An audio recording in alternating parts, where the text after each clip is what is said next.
हम लोग ट्रांसलेशन पढ़े थे। ट्रांसलेशन के नियम हम लोग बता दिए, लिखवा भी दिए थे, बहुत बार लिखवा दिए थे। Yes, sir. तो उसमें ट्रांसलेशन में क्या कौन कौन से नियम मतलब लिखाए थे हमने?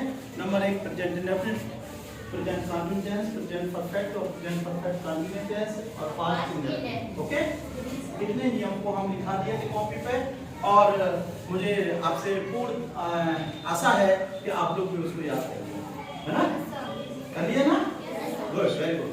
चलिए, पूछने से पहले मैं एक बार उनको रिवाइज करा दे रहा हूँ कि किस तरीके से हम लोगों ने ट्रांसलेशन को याद किया है या किस तरीके से हम लोग उसको लिखा है। ठीक है? तो सबसे पहले हम लोग बात करेंगे प्रेजेंट इंडेफिनिट। किसकी बात करेंगे? प्रेजेंट इंडेफिनिट की बात करेंगे। तो उसमें सबसे पहले हमारी पहचान है, तो जिन ध्यान से सुनेंगे, जिन वाक्यों के अंत में ता है, ती है, ते है, तो हो आदि शब्द आते हैं, ऐसे बात हमारे प्रेजेंट इंडेफिनिट टेंस के होते हैं। ओके, नियम प्रेजेंट इंडेफिनिट वाले वाक्यों को बनाने के लिए एक वचन कर्ता के साथ क्रिया में एस या एस जोड़ देते हैं तथा बहुवचन कर्ता के साथ क्रिया में एस एस नहीं जोड़ते और क्रिया की हमेशा फर्स्ट फॉर्म लगाते हैं।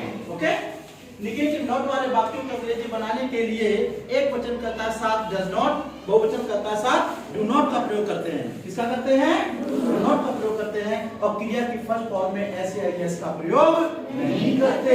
ओके, इंट्रोगेटिव, यदि क्या शब्द वाक्य के शुरू में आए तो इसकी वास्तविक अंग्रेजी नहीं बनाते, डू या डज से शुरू करते हैं। यदि क्यों, कहां, कैसे आदि शब्द वाक्य के बीच में आए तो इनकी वास्तविक अंग्रेजी कर्ता से पहले बना लेते हैं। वास्तविक अंग्रेजी और कर्ता के बीच में हमेशा डू या डज का प्रयोग करते हैं और क्रिया की फर्स्ट फॉर्म में एस या एस का प्रयोग नहीं करते।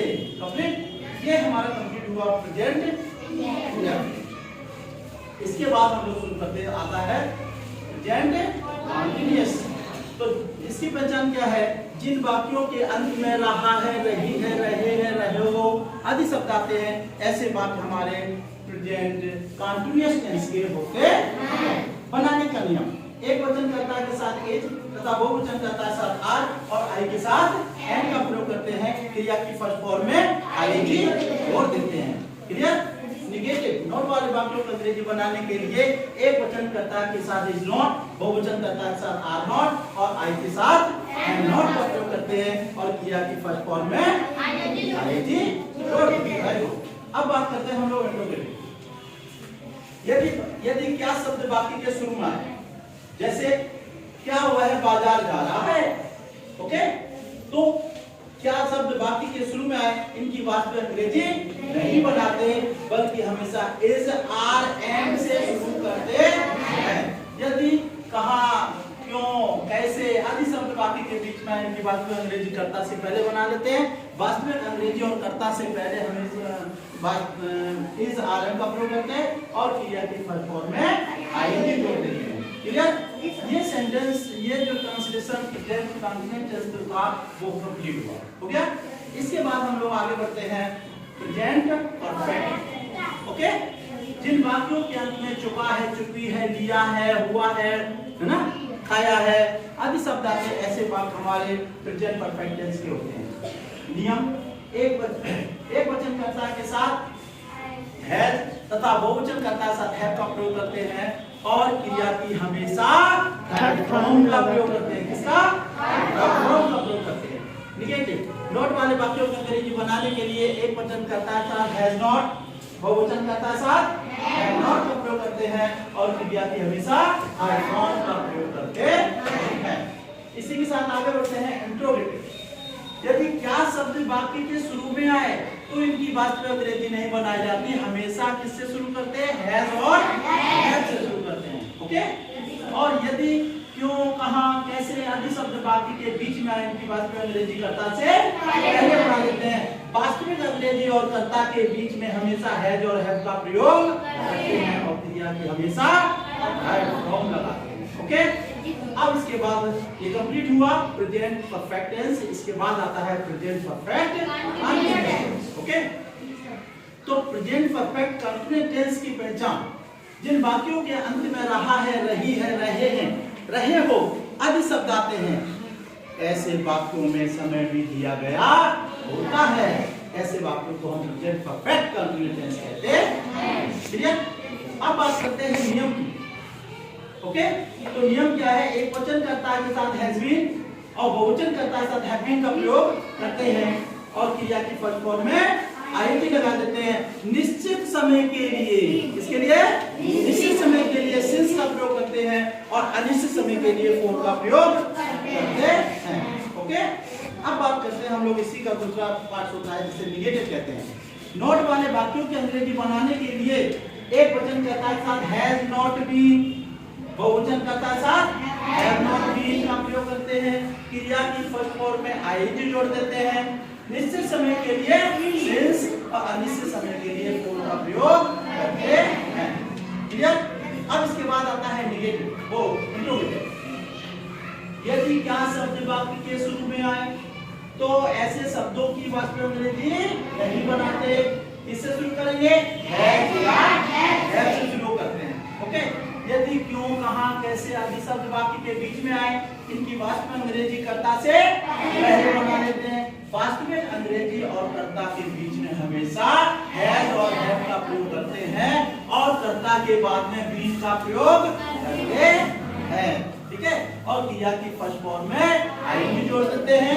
निश्चित समय के लिए सिंस, अनिश्चित समय के लिए और का प्रयोग करते हैं। अब ये प्रेजेंट के चार पार्ट से चारों ट्रांसलेशन के रूल्स फिनिश। ओके, इसके बाद हम लोग और आगे बढ़ते हैं। पास्ट, इसमें पास्ट मींस होता है भूतकाल। कौन सा होता है? भूतकाल। तो भूतकाल होता है, लेकिन भूतकाल का मतलब क्या होता है? जो समय हमारा गुजर गया, पीछे निकल गया। जैसे हम लोग अभी 5 में पढ़ रहे हैं, लेकिन अब आप लोग 2 में पढ़े हैं, 3 में भी पढ़े हैं, क्लास 3 में पढ़े हैं, क्लास 1 में पढ़े हैं, क्लास 2 में पढ़े हैं, 3 में पढ़े हैं। ये समय आपका निकल गया। जो समय हमारा निकल जाता है हम उसमें दोबारा नहीं जा सकते।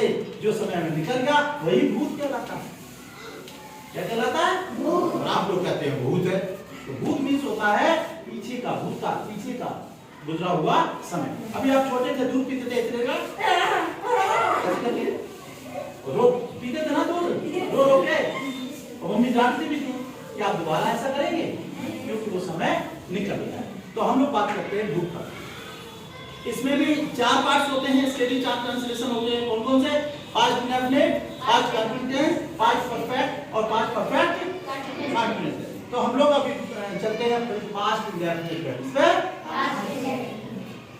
पहचान देखते हैं। जिन वाक्यों के अंत में गया, हुआ, पाया, होया यानी या शब्द आता है, हाँ भी आ जाता है कभी बार। ठीक है?